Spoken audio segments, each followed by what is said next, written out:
Welcome to episode 65 of the Achieve Workplace Culture podcast, where we help you find actionable ways to strengthen your workplace culture. Today, we're going to talk about an interesting one. We often talk about engagement, but today we're going to talk about disengagement. We're going to talk about disengagement from a couple of perspectives. We're going to ask the question, is it possible to get somebody from disengagement back to engagement, or is it okay sometimes to move further into disengagement to separation from the workplace, and talk a bit about both ends of that spectrum and how you know what you should be doing and how to do those things. I'm Eric Stutzman, by the way. I'm joined with my two co-hosts, Chris Downey and Wendy Lowen. How are you doing as you're thinking about this particular conversation? I'm really looking forward to it because I think it's a really important one. Yeah. And it's a kind conversation that we need to have, one that needs to happen more often. I'm looking forward to this engaging conversation. This engaging conversation. Great. Yeah, I'm really curious, too, to see where the conversation's going to go today. Right. I guess maybe it might be interesting to start with this particular question. Have you ever either personally felt disengaged and then moved back into engagement, or felt disengaged and moved towards something else and left a workplace? And just personally, is that an experience that either of you have had? For sure. I have had moments where I've been disengaged and switched to engaged in one conversation. Wow.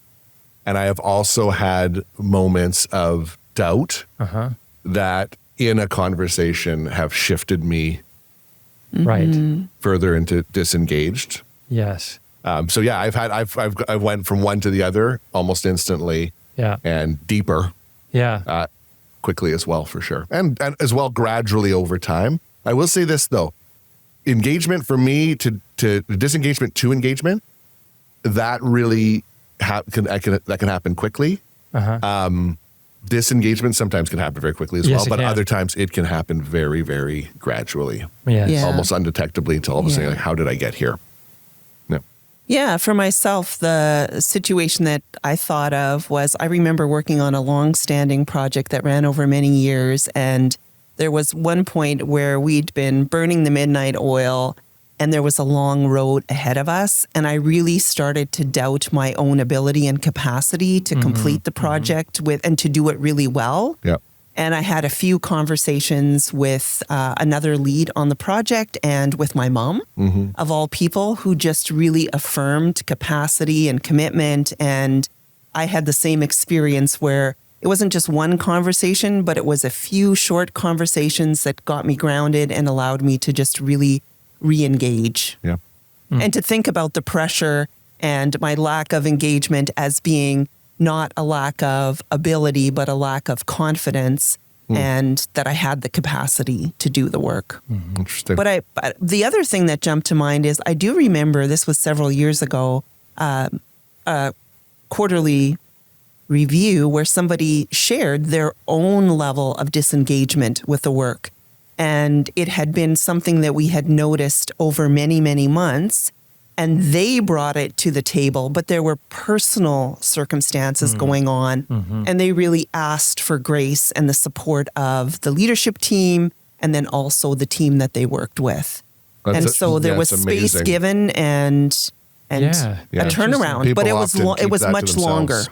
Yeah, and that's an interesting example, Wendy, because you're talking about how our personal lives affect our work lives. And sometimes it's hard to care so much about the work I'm doing when I'm stressed and focused on what's happening in my personal life.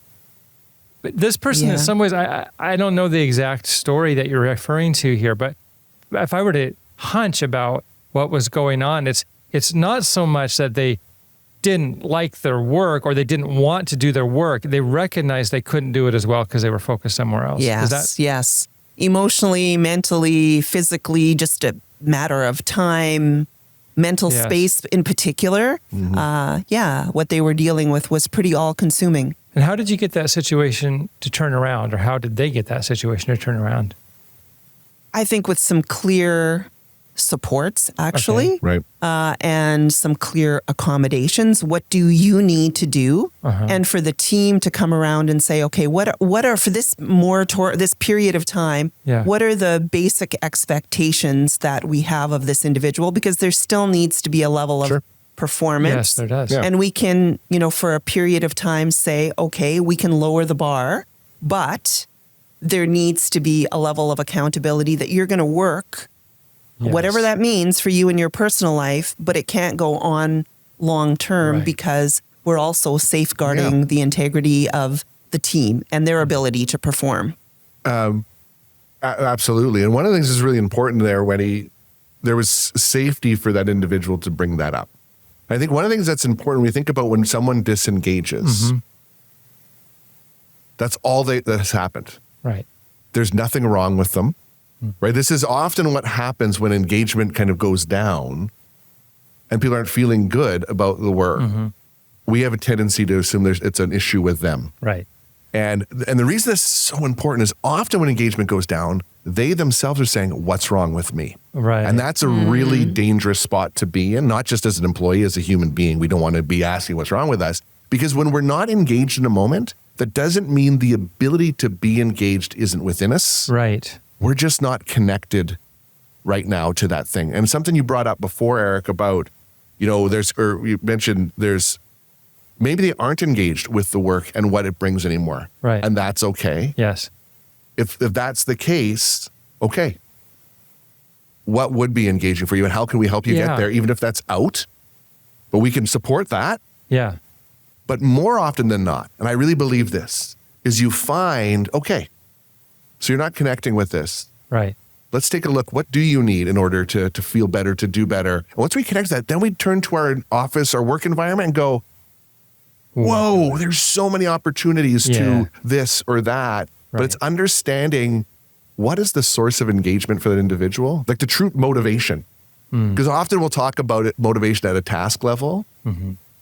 It's not about that. In many cases, there's something else. Yes. And once we understand that something else, then it opens up a world of opportunities that they might not have seen. But we can't get there without dialogue, which is what you happen to do with that individual. Yeah. I do agree, but I also think there is a point in time where we don't want to be, to back up just a little bit, we don't want to be saying what's wrong with them. Right, we don't want them to be thinking and feeling what's wrong with me. But sometimes there is a misalignment with the task and the expectations and the individual that has been asked to do that role. Yes, there is. Yeah. And so there does become a point where we say maybe we do need to disengage. Oh, I agree. I'm not saying that isn't the point. I'm saying we, being a collective, tend to jump to that often a bit prematurely. And we need to understand what's going on with that individual before we make that decision. And it's easy to say, oh, they don't like that task. That's not motivating for them. Or they don't care. We want to get to, we understand it, and then we can make a decision with them. I think this is the key. With them. Make it with them. Because generally no one wants to be doing a job that is like soul-sucking, right? No. That is just draining to them, not for a long period of time. So if we can create capacity and we understand that, then we can look to our environment. Where are the opportunities to engage them? And if they aren't there, okay. Then where else would you know what I mean? And then even if that's if someone wants to change careers, go into real estate. Okay, great. You're working here now. We know you have a goal to go into real estate. How can we help you achieve that goal? Yeah. What are some things we can do here to develop you, to get you, there's so much we can do. There is. And I think back to a real life example where I was the manager and I had hired somebody who had incorrect expectations about what the job was. And that's on me and our hiring process. This was very early on when I was working here for Achieve. We hired someone and they thought they were going to do much more like event coordination. Right. And it had to do with what the title was, public workshop coordinator. And they thought they were going to be like out there doing events, and what their job was quite a lot different than that. It was more like a customer service representative. And they were a bright individual, but they were so unhappy And I could see it after about 2 months. And I remember going for a walk with her down the street and just asking her, she said, I want to do something else. It's like, great. Well, thank you for telling us. We don't have that something else here, but can I help you figure out where that something else is? Right. Yeah. And over the course of a month or two, she stayed around, did the job while she looked for something else, was able to transition into a different job at a different employer with our support. And that process was so good. And I think what really worked was us not saying, you're a problem, or, well, you need to leave then, but rather saying, well, what do you want to do about this and how can we support you as a person to person? I don't want you to stay here and suffer. That's not good for you or anybody else. Right, yeah. And so, depending on the size of our teams or workplaces, sometimes we don't have the kind of work that is most engaging for someone. So what can we do about that? Maybe it's training, maybe it's helping them find something else, but we should never blame the other person for that. Instead, we should work with them about that. And part of it is helping. Oftentimes, we ourselves don't really know what the underlying motivation is. We often link, I love doing that. Well, you can't always do that, but what's the motivation behind it? And people often don't know that, right? So actually through exploration, getting to know someone, we as a leader or a peer can spot some patterns. Hey, I've noticed when you're in a situation like this, you're really lit up, you're engaged. And I've noticed this. The task might be the same. I say this because for myself, what I've learned about myself throughout my career is, and this should be no surprise to either of you, I love to collaborate. Love to collaborate. I love relationships, like new ones and like long-standing relationships. And I love to be creative. Love it. And come up with just fresh ideas. If I'm doing that, collaborating, I'm even having fun in the moment, I don't care what I'm doing. If I was to plot, if I just said, here's the jobs I've been most engaged in my career, you'd be like, there's no relationship to those. But in all of them, I was collaborating. Right. There was a relationship component, and we even got to be creative and have some fun in the process. For me, the job doesn't matter at that point. And I've done that literally taking frozen balls of plasma and reading off numbers in a freezer. Right? But and someone writing it, and I've been totally engaged in that because those things were actually at play. They were alive for you. And I've also been performing for a crowd, both incredibly engaging to me. That the task has very little to do with it. The task is helps us is a marker of something more meaningful. Yeah, and I think we can help with it with ourselves and our employees figure out what that more meaningful piece is. Once we connect with that, think about it, for me, collaboration, relationships, being creative. There's all sorts of opportunities for me to do that.